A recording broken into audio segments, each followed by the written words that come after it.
Setelah kita belajar tentang tekanan air dalam ruang tertutup yaitu Hukum Pascal, di mana kalian sudah tahu keuntungannya yaitu dapat melipat gandakan daya. Terus yang kedua, kalian belajar tentang tekanan hidrostatis, di mana seorang penyelam itu punya batas kedalaman, karena semakin dalam dia menyelam maka tekanan air yang dialami oleh penyelam itu semakin besar karena berat air di atasnya, iya kan? Nah, sekarang kita akan belajar tentang tekanan yang ditimbulkan oleh gas. Salah satu contoh gas adalah udara di sekitar kita ini yang kalian hirup, saya hirup untuk pernafasan, karena udara itu kan salah satu gasnya adalah oksigen kan, dimana itu diperlukan dalam pernafasan kita untuk pembakaran atau oksidasi biologi. Nah, tekanan gas ya ternyata dimanfaatkan oleh alat yang sangat populer ini ya, yang kalian jumpai di rumah sakit, puskesmas dan lain sebagainya. Alat ini untuk mengukur tekanan darah seseorang. Tekanan darah itu disebabkan oleh pompa jantung kan. Ya, tekanan darah seseorang itu dapat digunakan sebagai salah satu indikasi tentang gambaran bagaimana tingkat kesehatan seseorang ya. Kalian tahu normalnya berapa? 120/80 kan? Nah, itu maksudnya apa? Satuannya apa? Kan banyak sekali pertanyaan dalam benak kalian.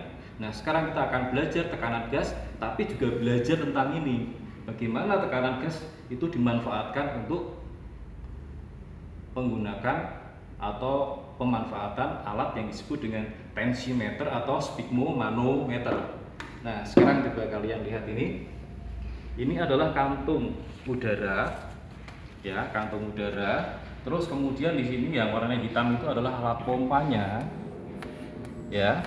Terus kemudian ini kerannya. Keran itu bisa ditutup, bisa dibuka, itu untuk membuka udara dan menutup aliran udara. Terus kemudian di sini coba kalian lihat. Ini adalah tabung yang akan berisi udara yang kita pompakan ke dalam, ya. Terus di dalam skala ini, di dalam tabung kaca ini terdapat zat cair, ya, zat cair yang berwarna silver dan naik turunnya tidak meninggalkan gas seperti yang dibuat ngisi termometer, ya. Cairan itu adalah ini, nah ya. Ini namanya adalah Hg, itu simbolnya. Lengkapnya adalah hidragirum atau air raksa. Air raksa itu seperti apa? Coba kalian lihat ya. Nah, air raksa itu coba saya goyang-goyang. Apakah meninggalkan bekas seperti air?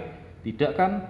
Nah, apakah ini berbahaya? Kalau dikonsumsi berbahaya, tapi kalau nempel di tangan kan tidak meninggalkan bekas, jadi tidak ada efeknya terhadap pori-pori kita. Selain itu warnanya silver, jadi mudah dilihat.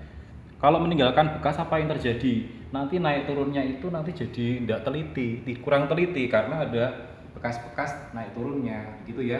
Ini nanti tabung itu berisi air raksa. Begitu. Cara kerja singkatnya adalah nanti ini diikatkan pada lengan atas, kemudian dibuka dulu kerannya kan, ya, supaya udara yang kita pompakan tuh masuk ke dalam selang ini, kemudian masuk ke dalam tabung ini, terus kemudian akan menekan ya, gas itu akan menekan air raksa sehingga air raksanya akan naik, ya. Nah, coba kalian lihat ini. Kita akan belajar dalam konsep IPA sekarang ya. Konsep yang akan kita bahas itu apa? Nah, konsep tekanan gas pada suhu tetap. Artinya pada saat ini kan tidak ada kenaikan suhu ya di sini ya, pada part ini kan tidak ada kenaikan suhu. Jadi suhu itu sama. Nah, ketika dipenyet ya. Coba kalian lihat ya. Nah, ini udara atau gas akan masuk dalam pelampung. Nah, kemudian gas ini akan menekan, ya, masuk tabung dulu, ya, transit di sini, terus kemudian akan menekan. Nah, sekarang akan kita bicarakan adalah pompanya, ya. Coba kalian lihat, ketika saya tekan, ini volumenya gimana? Volumenya mengecil kan? Ini menyebabkan tekanan udara di dalam pompa itu besar, sehingga udara itu masuk. Ya kan? Coba sekarang kita simpulkan. Kalau volumenya mengecil, ya tadi saya tekan tadi, maka tekanannya akan membesar. Udara masuk kemana? Nah, ini lihat ini, masuk ke dalam kantung udara. Coba kalian lihat ini. Masuk. Nah, ini nanti udara di sini akan menuju ke sini, tekanannya akan menekan apa ini? Hg atau hidragirum atau air raksa. Nah, sekarang diulang lagi pertanyaannya, kenapa dipilih hidragirum? Ini tadi jawabannya adalah karena warnanya silver sehingga bisa dilihat jelas ya. Kemudian naik turunnya tidak meninggalkan bekas. Gitu ya. Nah, kemudian skala di sini gimana toh Pak? Ini coba kalian lihat. Ya, nih saya pindah ke sini ya. Skalanya seperti garisan biasa gitu. 0, 10, di mana ini 0 sampai dengan 10. Berarti skala terkecilnya berapa? 2 ya. 0, 2, 4, 6, 8, 10, 12, 14, 16, 18, 20 dan seterusnya. Ya. Nah, sekarang pertanyaannya adalah misalnya seseorang diukur tensinya 120, 80 gitu. Ini normal ya. Satuannya milimeter Hg. Hg itu kenapa? Hg karena cairan di sini itu adalah air raksa atau hidragirum. Sedangkan 120 mm dan 80 mm itu adalah ukuran dari tinggi tabung. Dimana air tinggi tabung yang dimana air raksanya naik loh ya. Jadi tinggi air raksa naik di dalam tabung, tingginya berapa itu satuannya 120 mm, satuannya milimeter. Begitu ya. Nah, sekarang kita akan coba praktekkan sekalian ya. Tapi nanti coba kita lihat dulu ini. Nah, ketika volumenya mengecil, tekanan besar, udara masuk ke dalam kantung udara.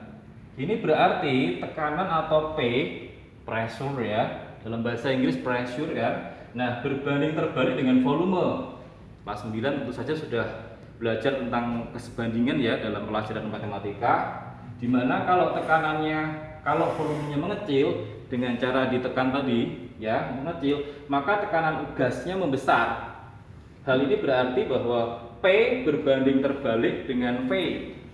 Ya, artinya jika tekanan besar, jika volume besar, tekanan kecil, jika volume kecil, tekanan besar, volume dan sebaliknya ya. Saya ulangi, jika volumenya besar, tekanan kecil, jika volume kecil, tekanan besar, gitu ya. Itu yang disebut dengan berbanding terbalik. Sehingga secara matematika begini nih simbolnya, P berbanding terbalik dengan V.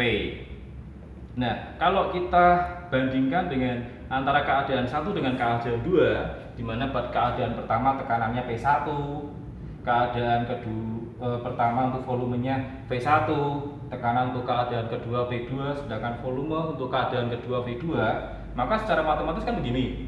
P1 per P2, V2 per V1, bukan V1 per V2.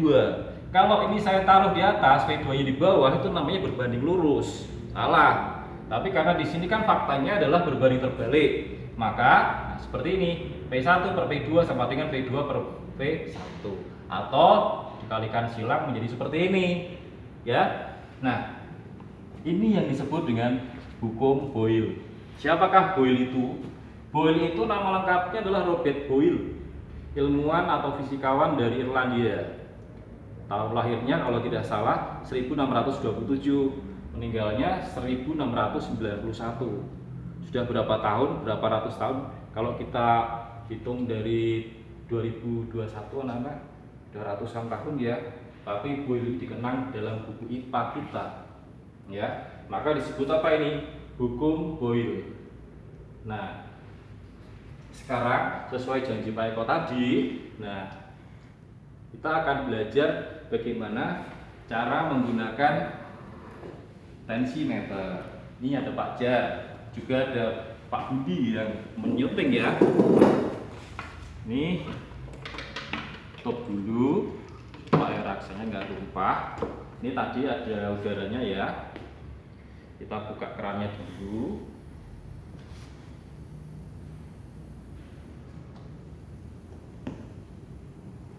Nah, cara kerjanya seperti apa? Kita lihat dulu nih.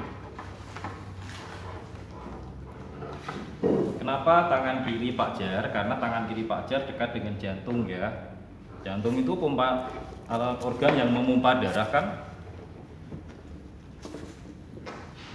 Nah, ini ditutup dulu kerannya. Apa dibuka? Oh, dibuka. Oh ya, kalau ditutup kan nggak bisa ngalir ke sini, ya. No, nggak bisa, ya. Nah, dibuka dulu, ya. Ini sudah on ya. Nah, sekarang kita beri udara sebanyak-banyaknya dalam kantung udara ini supaya aliran darah di sini terhenti, ya. Kenapa terhenti? Nanti akan tahu sendiri. Hmm.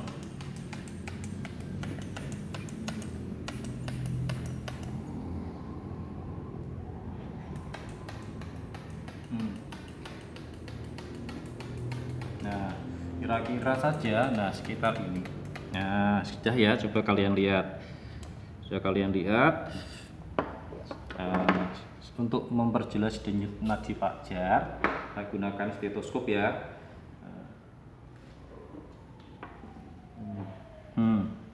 Nih. Nah. Ketika nanti terdengar suara duk pertama kali, berarti aliran darah Fajar itu mulai bekerja ya. Jadi ketika shot gini kan tidak ada aliran, nah terhenti oleh karena kantung udara ini. Nah nanti ketika udara saya kurangi di dalam kantung itu, ketika ada suara duk pertama kali, berarti aliran darah Fajar mulai mengalir. Ya, ini bisa disamakan dengan tekanan udara yang menyebabkan air raksa itu naik. Ya, coba kita lihat sekarang. Dan saya dengarkan ya, kalian percaya ya, karena saya pakai stetoskop.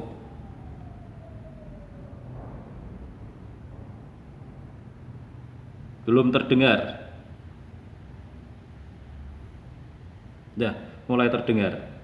Pas di sini tadi 110. Itu adalah sistolnya. Saya dengar duk duk duk gitu. Ya, sekarang saya kurangi lagi sampai hilang. Itu adalah diastolnya, yaitu aliran darah yang dibawa oleh vena di mana tekanannya itu tidak terasa.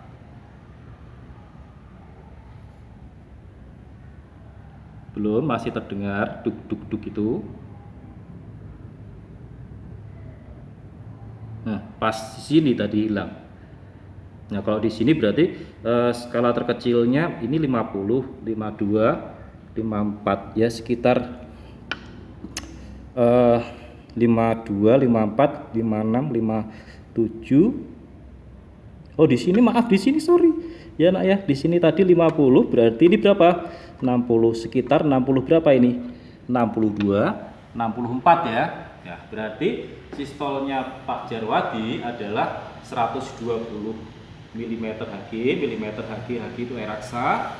Itu adalah tekanan jari jantung ya, dimana ketika ini pelampungnya itu erat menekan kan nggak ada aliran, terus kemudian ada ketika tekanan udara di sini dikurangi ya, terus kemudian di sini tadi hilang ya sekitar 60, 62, 64 hilang.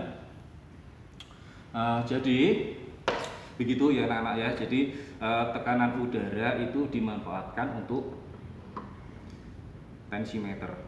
Jadi sekarang kalian tahu kan tekanan darah kok hubungannya dengan tekanan udara apa? Itu disamakan aja ya. Jadi sebagai standar untuk mengukur tekanan darah yang disebabkan oleh pompa jantung. Dan itu akan menjadi standar alat ukur ini begitu ya. Terima kasih.